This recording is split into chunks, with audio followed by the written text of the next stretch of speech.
I know, it's Mercedes again, but there's been so much going on with the team in the last few weeks. So much so, in fact, that the team have been forced to actually make a pretty lengthy public statement. More on that in a second. First of all, why have they felt the need to go that far?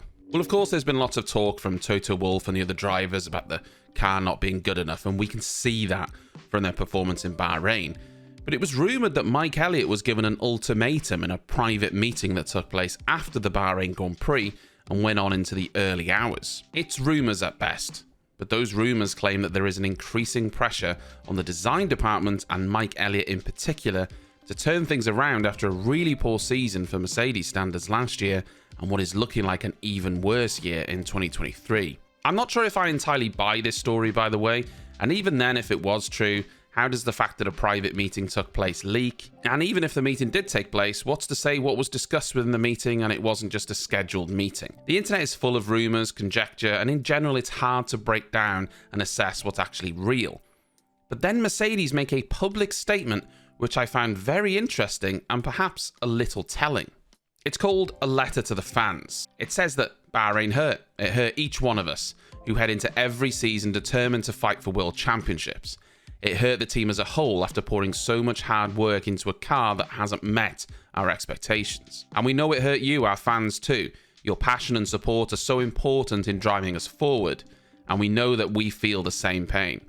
The situation we face right now isn't one that any of us wanted, but it's the one we have. That's the reality of it. And the simple questions are, what can we do about it, and what will we do about it? First of all, we won't panic or make knee-jerk reactions. In a spotlight as fierce as F1, people are quick to point fingers or look for scapegoats. But you know us better than that.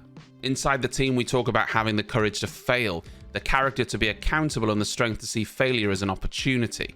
We have been open and searingly honest about where we find ourselves, and we are working urgently and calmly to build our recovery plan, focusing on what needs to happen short-term, medium-term, and long-term to win. We already have developments in the pipeline for the next races, and there will be more to come. But this won't be the work of the moment. There are no silver bullets in F1.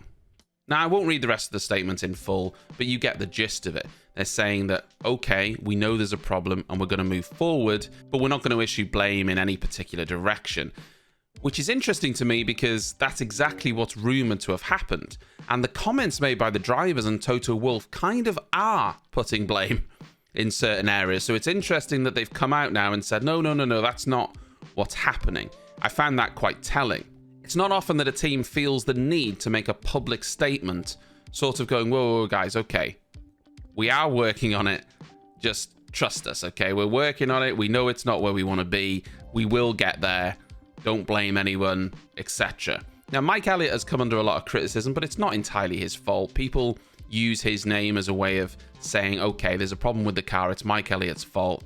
There's problems with the side pods. We need to put side pods on. It's obviously not that simple. All is not well in the Mercedes camp, and to be honest, I'm not sure it's going to get any better in 2023. They say they're bringing upgrades in the next few races, and hopefully those can take them closer to the front, but I don't think it's going to be getting them anywhere near where they actually want to be. I think ultimately, they're just going to have to give up on 2023 and focus entirely on 2024 and put all their eggs in one basket, which is not what the fans want, it's not what the team wants, but maybe that's the reality we're in. I hope you enjoyed the video. If you did, like and subscribe, and check out some of these other ones while you're there. And I'll see you next time.